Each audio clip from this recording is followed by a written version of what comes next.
This is a download from BFM 89.9, the business station.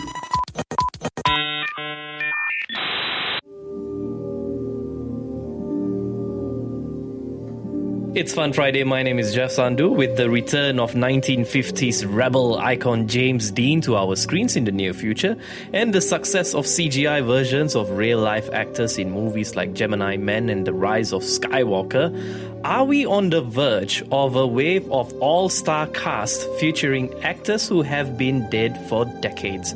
One man who is no stranger to decomposition is Culture Pop and MSP's Matt Armitage. Hey, Jeff, now that is a little bit harsh.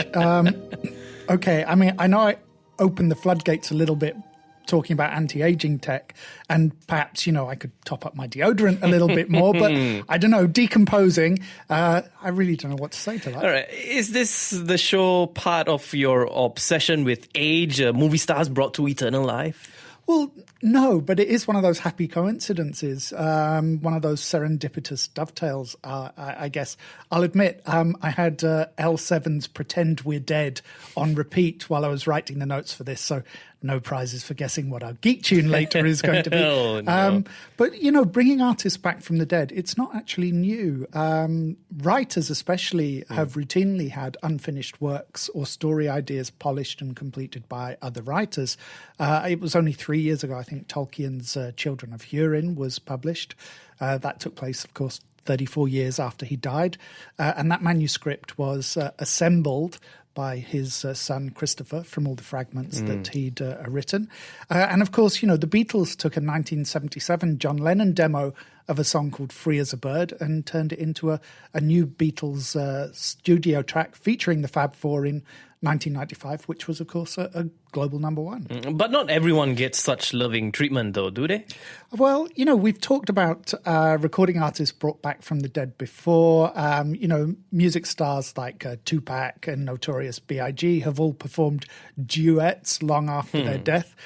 In Tupac's case, he's actually released far more music since he died than he managed to while he was alive, partly because he recorded dozens of vocal tracks, but also because the remixes of his existing works simply don't stop. Is there an argument for this in the case of artists who have enormous archives of unreleased materials? Well, it's this kind of really grey area. It's really in the hands of the artist, or as is more likely, the executors of their estate. So when Kurt Cobain appeared as an avatar in the game Guitar Hero 12 years ago, fans were absolutely shocked, especially at the idea that you could have him play songs by bands he openly rubbished while he was alive.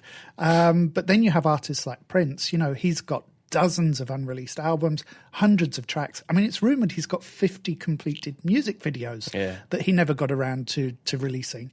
But others, like Amy Winehouse, they re-release, but the material gets scrappy very, very fast. What's happening in the movie industry is very different, though, is it?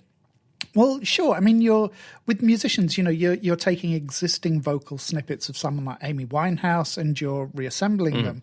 What you're not seeing is entirely new works, at least, not yet, because we're not at the point where we have to do that quite yet. But we have talked about an AI that can write in the style of various music artists.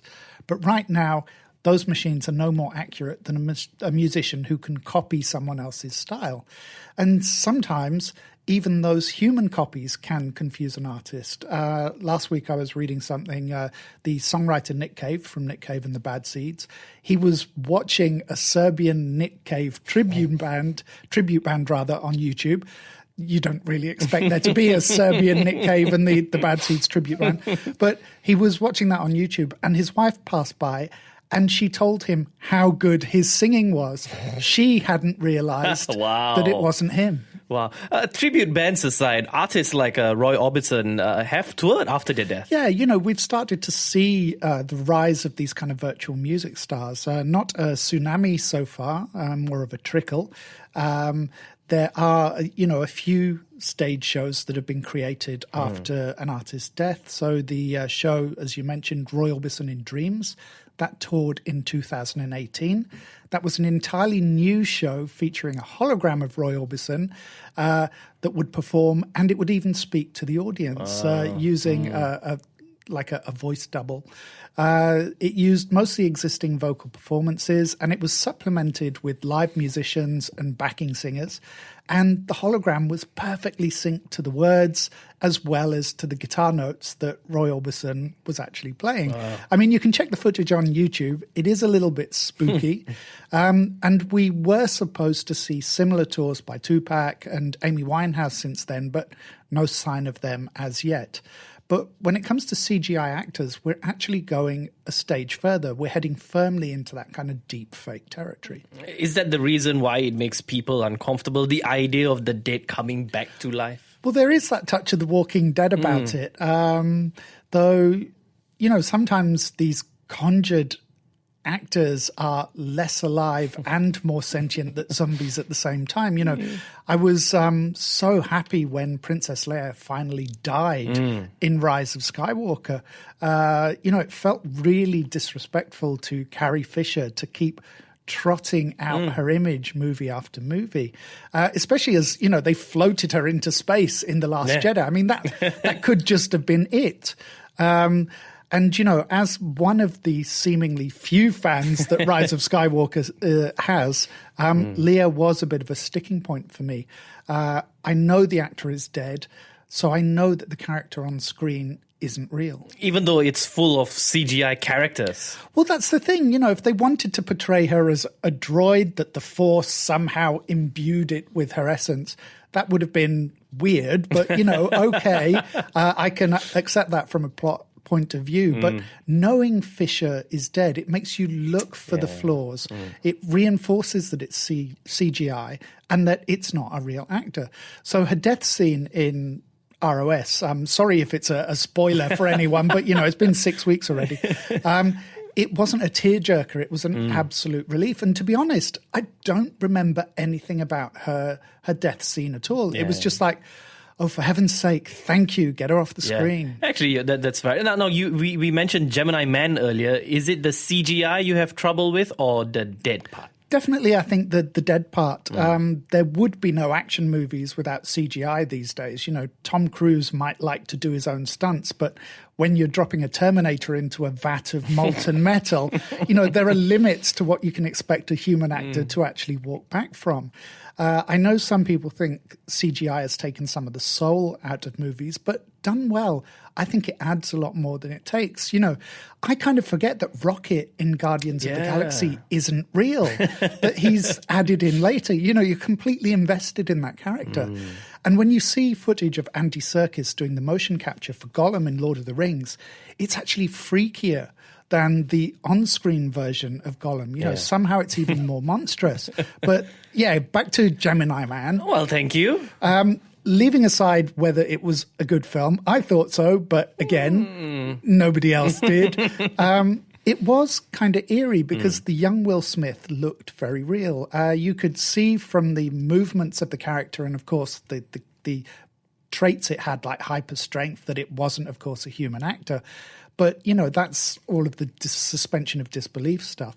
And it's cool that the technology has come so fast. When you look back at something like Rian Johnson's Looper from 2012, he used prosthetics rather than CGI to make Joe Gordon-Levitt look like Bruce Willis. And it ended up just looking really strange. Nobody liked the CGI Arnie in Terminator Genesis in 2015. In fact, nobody liked Terminator Genesis in 2015. But, you know, that image of Will Smith staring at a younger version of himself in Gemini Man, it was odd, but it wasn't unnatural, not in the same way that Carrie Fisher felt in Rise of Skywalker. Rise of Skywalker. That was probably the name that they were banding around with. They should have gone with it. As I'm the only fan, they should give it the name I want. And then you contrast it with deepfakes producers like Control Shift Face. Yeah, now over Christmas I watched Control Shift Face's Home Stallone. Have you watched that? No, I've not yet. You have to watch it. All so right. it's freaky. It adds Sylvester Stallone's face into Macaulay Culkin. You know, it's so creepy that when I finished watching the clip, I immediately had to watch the original of Home Alone again because I had to try and recapture the innocence of the original movie. But, you know, that ability to use AI to remap faces is completely changing the game. For the sake of some of our listeners, how does this kind of deepfake technology actually work? Now, I know Jeff already knows the answer to this, so it is for everyone else. So in a nutshell, you know, an artificial intelligence, usually some form of generative adversarial network, I can't say the word generative, starts arguing with itself. The generative bit, creates versions of the image or video. It'll analyze lots of footage and, of course, all the angles of a face and body. It will maybe analyze the way it moves as well. And then it starts to output and create different versions. The adversarial bit challenges it and tries to guess which images are fake and which are real images of that person. And as this evolves over time, the generative part becomes a lot more accurate. It learns from that process of being challenged. And eventually, the content it creates looks real first time around. You know, we've talked about the deepfake video of Facebook's Mark Zuckerberg before. It's also worth Googling the animated Mona Lisa, where the painting comes to life in a deepfake created by Russian scientists. You know, you're starting to blur the lines between in real life and fiction. Yeah. And that really is the kind of perfect recipe for movie making. All right. When we come back, CGI and AI combine and the ethics of this new virtual movie business. We'll be right back. BFM 89.9. Burning for more. BFM 89.9, the business station. And we're back. Before the break, we were talking about AI and the rise of deepfakes. Couple it with CGI, can we just create movies from scratch? Do they need any human input at all? Well, that's the question. I mean, we already create movies from scratch without human actors. We have done for a long time. You know, they're called cartoons. With CGI, we can now do to people everything that Jerry did to Tom or Wile E. Coyote did to himself in the Hanna-Barbera cartoons. If you're so young that you don't know those cartoons, you have to go and check out Tom and Jerry and Roadrunner. Again, doing the notes for this show, I looked at some of the episodes and they're so fast-paced. Yeah. I mean, they just are absolutely incredible. And it's over 70 years since some of those cartoons were made. They first started making them in the 1940s. But back to the question, you know, it depends on what you want to make. You know, I think we're still a way away from that movies from scratch idea, at least when it comes to human realistic content. Is it because of the voices? In part, but even then, you know, those same GANs, the generative adversarial networks, are getting better at speech. They're getting better at the analyzing, the recreating, but also giving context and the appearance of emotion. We mentioned James Dean at the start of the show.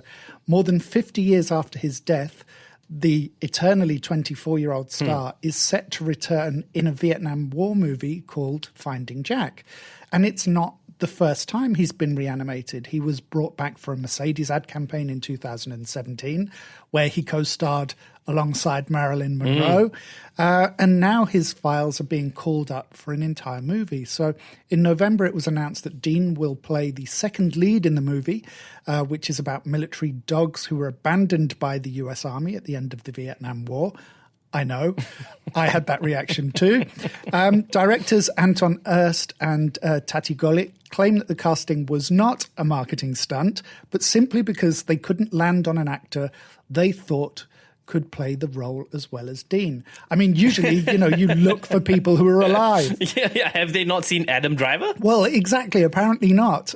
You know, I can understand this as kind of a theoretical exercise, doing it to see if you can pass off a machine creation as a human actor, if only because it might mean they can do something about Henry Cavill for season 2 of The Witcher, because some people really are less human than machines.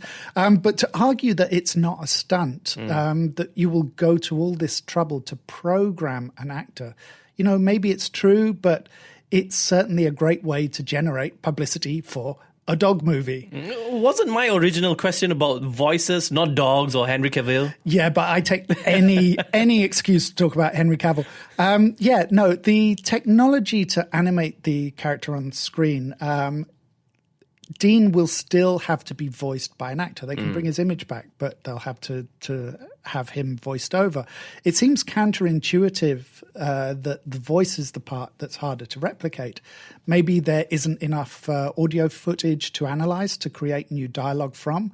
It raises all sorts of interesting questions about who owns an image or digital rights, because in this instance, obviously, Dean's estate has granted usage rights in the same way that Amy Winehouse's estate has granted the digital rights for hers. But let's say you do a biopic on someone. It may be based on fact, or it could be entirely fiction using historical characters like Abraham Lincoln, vampire hunter, as a friend reminded me about this morning. Also like Sherlock Holmes. Well, if you mean Sherlock Holmes as the fiction and Queen Victoria as the historical figure, then yes, and I'm guessing that's what you meant. But yeah, if you're doing Alexander the Great, you still need an actor to portray Alexander. We have some busts and portraits of Alexander, but nothing you could really use to animate the character with. An actor is going to do a better job. But what about a movie about Donald Trump or any other contemporary figure? Would you need an actor to portray him? There's tons of footage to model his expressions and movements with. There's loads of archived recordings, plus he only knows around 100 words. His English is about, as complex as my Malay. Yeah, and your Malay is really bad. Yeah, it really, really is. So the only thing preventing a machine from recreating Trump, according to the director's script, would be the image rights. So someone like Trump will have cast iron image rights, but what about the rest of us, the people who don't, or whose digital rights are out of copyright or other forms of protection? I can understand the right of an artist to portray someone on screen. You, the person, or your estate might not like that portrayal, but it's an actor, it's a script, it's an interpretation. But to actually recreate you to play that role, that's a very different ballgame. All right. But what if someone found these podcasts in, say, 200 years' time and decide to animate your life? Well, obviously, this example is for illustrative purposes only. But yeah, what about people who actually do notable things, like firemen who save an Australian town from the flames, or that poor kid who was immortalized in the Star Wars lightsaber videos who became, the wrong kind of meme? Does someone have the right to take his image and animate it? The chances are we're not going to put the same legal protections behind our digital rights that someone like Donald Trump can. So there's potential for the future to contain a lot of not quite history, perfect recreations of time and space, featuring fictional reanimations of the actual characters. Now, back to this idea of rights. I remember when we discussed Gemini Men before, Will Smith owns his digital rights, but not the rights to the actual CGI version of himself in this movie. That's right. And if I remember correctly, not only does he not own young Will, he doesn't even have a copy of the digital file. I'm sure there are agreements in place to stop the film company using those digital renders without his permission. But, it does make you wonder who owns what part of you. Apparently, Robin Williams was so concerned about the way his image could be used after his death that he has actually lodged documents that prevent any use of his likeness, whether it's as CGI, a hologram, or any other form, until the year 2039. Are there any standards in terms of legal protections? Well, some countries don't seem to cover it at all.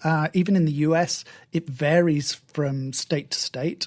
California, the home of Hollywood, obviously has a lot of rights. I think they grant up to 70 years for an estate to be able to protect a star's image.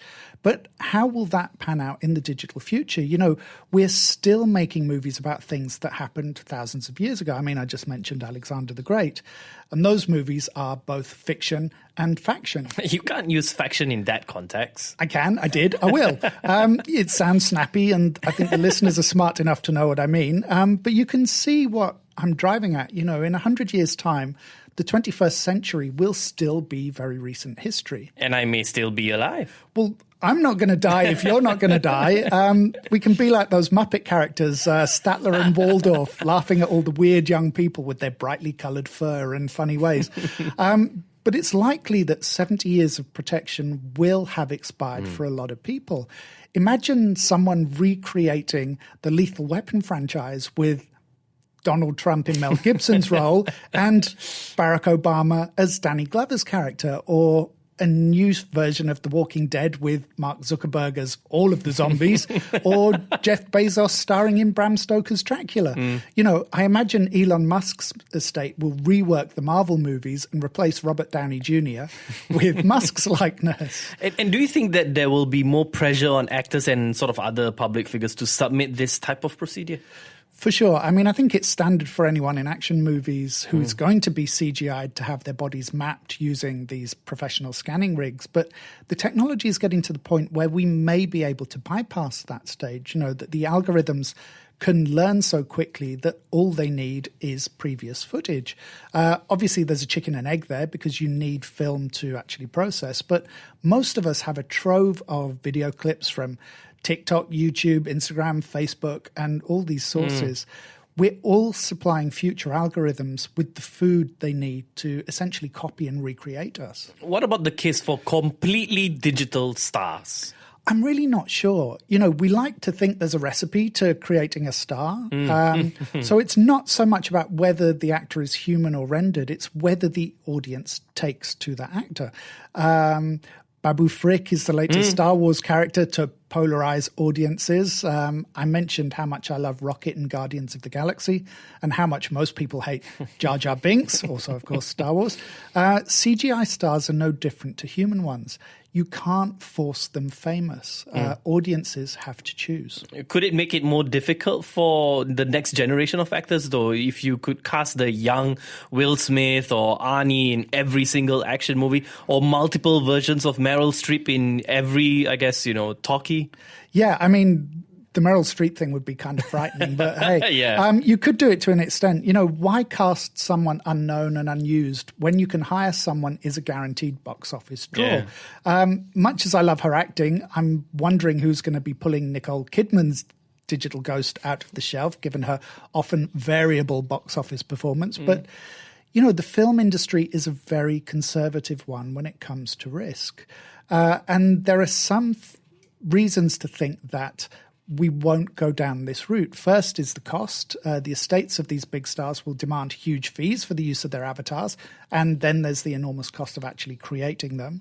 I can see a lot of directors opting for cheap and cheerful and casting unknown humans, as they already do. Or if the technology makes it cheap enough, maybe they will just create digital actors from scratch.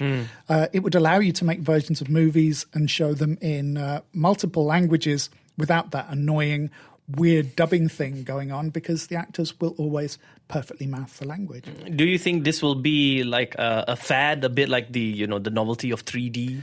Well, as I said earlier, you know, one reason for casting James Dean may be just to see if you can do it, but also to see how audiences react.